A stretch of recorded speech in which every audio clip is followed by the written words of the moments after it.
ऐसे ही मज़ेदार वीडियोस देखने के लिए हमारा यूट्यूब चैनल सब्सक्राइब करें। लक्ष्मी का अपने घर में पूरा दबदबा था। हिटलर की तरह वो सारा काम अपने पति और बेटे से करवाती। धीरे धीरे उसके पति की तबीयत खराब रहने लगी।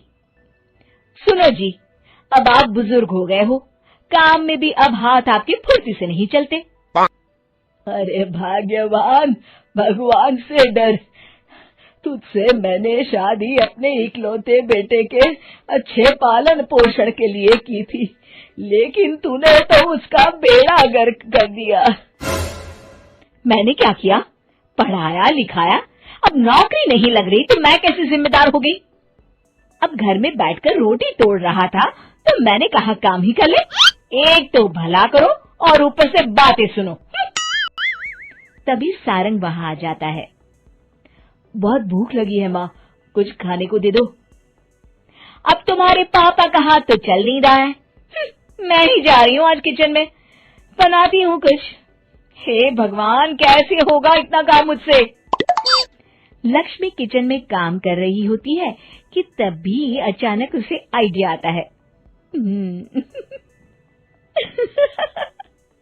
अरे मैं भी ना, अरे यहाँ तो फ्री की नौकरानी ला सकती हूँ मैं, फिर मैं क्यों खाना बना रही हूँ? उस दिन लक्ष्मी सारंग की पसंद का खाना बनाती है और बैठकर उसे बड़े ही प्यार से खिलाती है। खा ले बेटा, खा ले, पेट भर के खा ले। अरे रुक, मैं तेरे लिए ना गर्मा गर्म रोटियां लाती हूँ।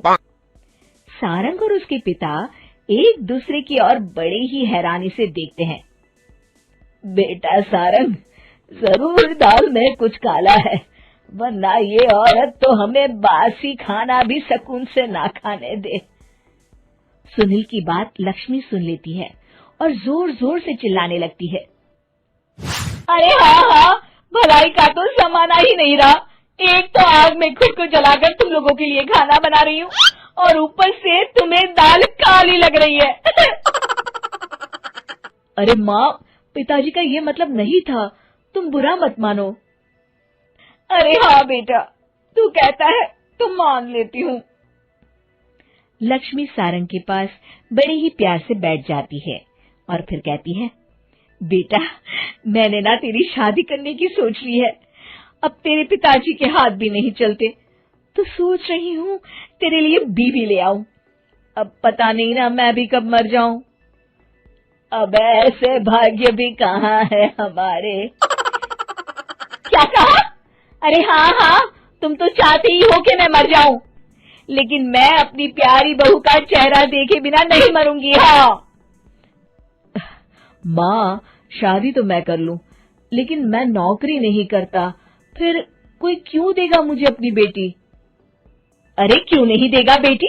इतना बड़ा घर, खेल खलियान है, किस चीज की कमी है हमारे पास?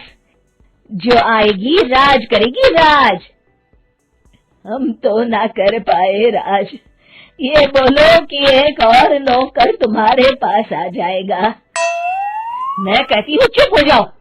अरे खुद के घर का खाना बनाएगी तो क्या नौकरानी हो जाएगी? अब तुमसे तो किचन का काम होता नहीं, तो कोई तो करेगा ना।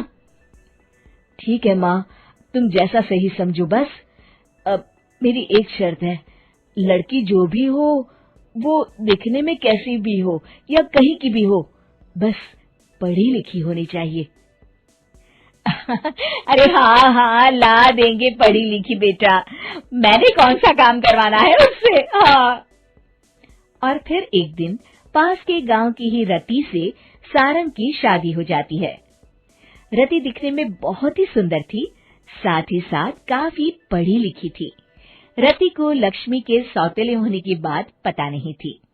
शुरू में जब रति ने सारंग को घर का काम करते देखा तो हैरान रह गई। अरे ये तो अच्छी बात है कि आप घर का काम करते हैं, लेकिन मैं तो घर में ही हूं ना, आप क्यों कर रहे हैं जी?